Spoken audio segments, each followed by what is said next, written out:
सर्दी की वो रात, दर्द भरी कहानी।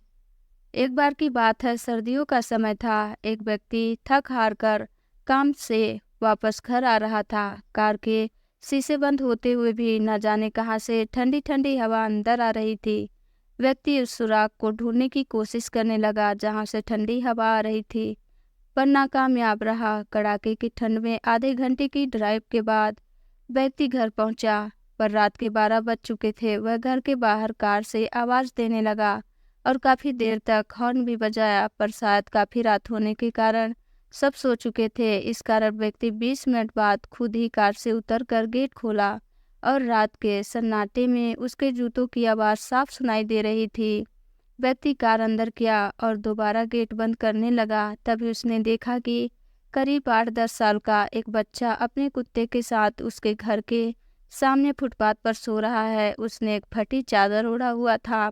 उसको देख व्यक्ति केवल उसकी ठंड महसूस करने की कोशिश की, पर उसकी मदद करने की कोशिश उसने एक बार भी नहीं की।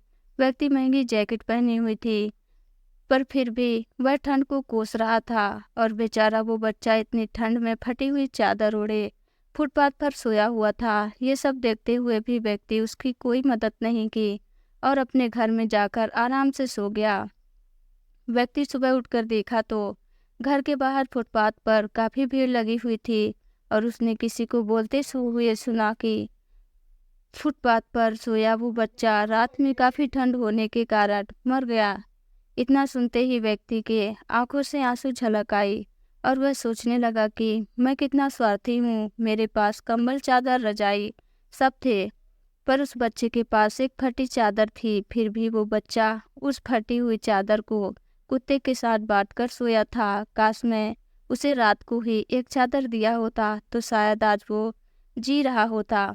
मेरे इस स्वार्थ के कारण ही आज एक मासूम बच्चे की जान चली गई। व्यक्ति शर्मिंदगी महसूस करते हुए खुद को कोस ही रहा था कि तभी उसकी नज़र उस कुत्ते पर गई जो रात में बच्चे के साथ में था। वो कुत्ता अपने नन्हे दोस्त के बगल में गुमसुम बैठा था, जैसे मानो उसे उठाने की कोशिश कर रहा हो।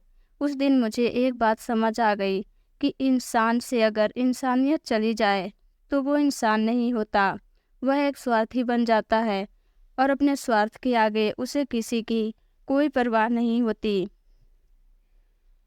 दोस्तों, अगर आपको मेरी यह स्टोरी अच्छी लगी तो प्लीज़ चैनल को लाइक एंड सब्सक्राइब ज़रूर करें।